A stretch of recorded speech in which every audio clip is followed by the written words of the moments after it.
आज मैं आपके सामने IMF के हवाले से कुछ बात करनी चाहूँगा। 1968 से 2023 तक हम 23 मरतबा IMF के बेल आउट पैकेज ले चुके हैं, लेकिन इसके बावजूद पाकिस्तान के मुआशी और समाजी हालात सुधरने का नाम नहीं ले रहे। आप जानते हैं कि इस मुल्क के अंदर महबूबुल हक हो या डॉक्टर अयूब खान के वज़ीर ख़ज़ाना डॉक्टर शुएब, मोइन कुरैशी हो, हफीज़ पाशा हो, हफीज़ शेख हो, शौकत तरीन हो, शौकत अज़ीज़ हो और अब मोहम्मद औरंगज़ेब साहब हो, इन सब का तल्लुक़ आलमी मालियाती इदारों से रहा है। इतने ज़हीन, इतने तजुर्बाकार लोगों का पाकिस्तान के अंदर आकर पाकिस्तान को चलाना और फिर उसकी मुआशी दुगरगू हो जाना, आखिर वजह क्या है? वो कौन से हालात हैं जो पाकिस्तान को स्टेबल नहीं होने दे रहे? वो कौन सी वजह है जो पाकिस्तान को अपने पाँव पर खड़ा नहीं होने दे रही? वो कौन सी वजह है कि पाकिस्तान की आम लोगों की ज़िंदगी जो है वो खुशहाली की तरफ नहीं जा रही? तो आए थोड़ा सी बात करते हैं। हम देखते हैं कि 1958 से 1969 तक अयूब खान साहब रहे और उस दौर में कहते हैं कि बहुत ज़्यादा सनती तरक्की और हुई भी।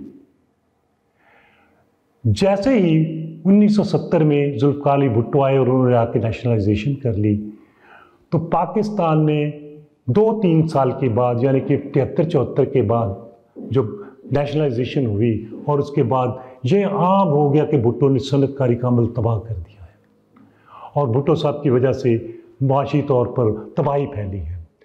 भुट्टो ने नेशनलाइजेशन करके पूरी सनतकारी के अमल को रोक दिया है।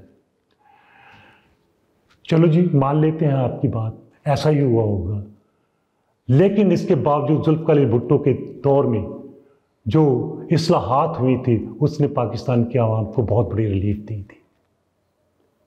इसका कोई इनकार नहीं कर सकता। लेकिन उसके बाद क्या हुआ? 1980 से 2024 तक हम देखते हैं कि यहाँ पर शरीफ ख़ानदान, बेनज़ीर, ज़रदारी, भुट्टो ख़ानदान और इमरान खान हो। अब हम देखते हैं कि 1980 से 2024 तक इन 44 सालों के अंदर वो लोग इक़्तिदार में रहे जो प्राइवेटाइजेशन के हामी थे। वही लोग थे जिन्होंने इस सिस्टम को चलाया और इस सिस्टम को चलाते हुए वो यहाँ तक पहुँचे हैं कि आज पाकिस्तान में 13 करोड़ से ज़्यादा लोग गुर्बत में डूब चुके हैं। ये गुर्बत से कैसे निकलेंगे?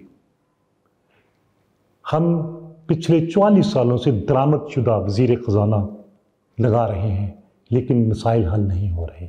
जिस सिस्टम को नवाज शरीफ, मुशर्रफ, ज़रदारी और इमरान खान चलाते रहे हैं, इसको आकर कोई तहज्जुद गुजार चलाए या कोई दरामदशुदा वज़ीर ख़ज़ाना, ये सुधरने वाला नहीं। आज एक ये खबर सुन लीजिए, बोर्ड ऑफ रेवेन्यू की खबर है कि 58,000 रुपये के टैक्स चोरी होती हैं। और वो कौन से सेक्टर है? ये सेल टैक्स की मद में चोरी होता है, ये पेट्रोलियम सेक्टर में चोरी होती है, ये रिटेल सेक्टर में चोरी होती है और ये ट्रांसपोर्ट सेक्टर में चोरी होती है। बिजली बनाने वाली कंपनियां जो है ये टैक्स चोरी करती हैं। 58,000 अरब रुपये का टैक्स चोरी होता है। इनको कौन रोक सकता है भाई? जब इस मुल्क की इकॉनमी और इन मुल्क के 90% वसाइल पर चंद मुट्ठी भर लोगों का कब्जा होगा तो जिम्मेदार तो फिर वही है। हिसाब तो उन्हीं से लिया जाएगा। हाँ, हमें देखना होगा कि 3.5 साल इमरान खान के हैं। इमरान खान साहब भी आए थे और उन्होंने कहा मदीना की रियासत, करप्शन का खात्मा।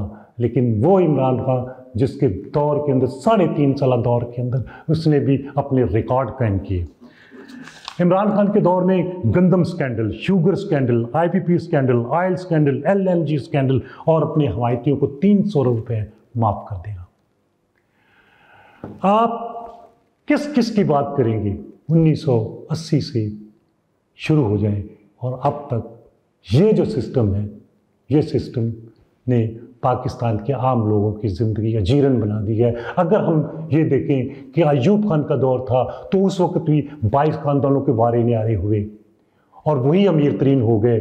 और पाकिस्तान की क्यों चली थी अयूब खान के खिलाफ तहरीक, क्यों तो आए थे मज़ामत के लिए अयूब खान के खिलाफ कि महंगाई। और आज वही हालात हैं, जबकि भुट्टो की नेशनलाइजेशन भी यहाँ पर काबिल अमल ना हो सकी, अयूब खान की सनती तरक्की भी काबिल अमल ना हो सकी, और फिर 1980 के बाद से अब तक प्राइवेटाइजेशन के हामियों ने पाकिस्तान को इस नहज पर ले आए हैं कि इसके कोई तदारक नज़र नहीं आ रहा। हम समझते हैं कि पाकिस्तान की मुस्तकबिल का, पाकिस्तान की खुशहाली का हल जो है वो पाकिस्तान के आम लोगों के पास है। पाकिस्तान के आम लोगों को अपनी एक बड़ी पार्टी को मुनज़्ज़म करना होगा। बराबरी पार्टी पाकिस्तान ये समझती है कि इसमें वो 13 करोड़ अवाम जो आज अफलास की ज़िंदगी जी रहे हैं और उनमें इस IMF के पैकेज के बाद और मज़ीद इसमें गुर्बत में इजाफा होगा तो 13 करोड़ नहीं 16 करोड़ तक, 3 करोड़ और इसमें शामिल हो जाएंगे गरीब। यानी कि 16 करोड़ लोग जो हैं वो गुर्बत की चक्की में पिस रहे हैं।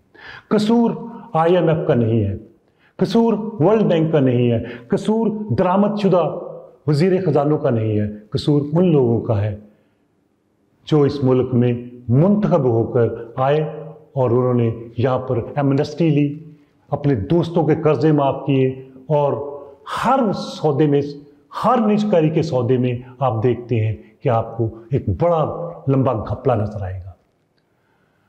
तो दोस्तों, मैं आपके सामने जो हल पेश कर रहा हूँ वो ये है कि इन तीनों बड़ी पार्टियों के मद्दे मुकाबल आपको एक बड़ी पार्टी खड़ी करनी होगी और वो पार्टी बराबरी पार्टी है। और बराबरी पार्टी में मुनज़्ज़म होकर जब तक हम इस पार्लियामेंट में नहीं जाते उस वक्त तक पाकिस्तान के आम लोगों की खुशहाली मुमकिन नहीं हो सकती। और यही हम करने के लिए हम जद्दोजहद करते रहेंगे और आप लोगों को जगाते रहेंगे। और जहाँ गैस, बिजली, पानी की जिस सिले से कीमतें बढ़ रही हैं, ये कीमतें बढ़ती रहेंगी, रोक नहीं सकेंगे। इसलिए कि पाकिस्तान की 90% वसाइल मुट्ठी भर अशराफिया के पास है और वही अशराफिया इक़्तिदार में है। इस अशराफिया के मद्दे मुकाबल हमने सियासत को तामीर करना है और हमने आम लोगों को इक़्तिदार में लेके आना है।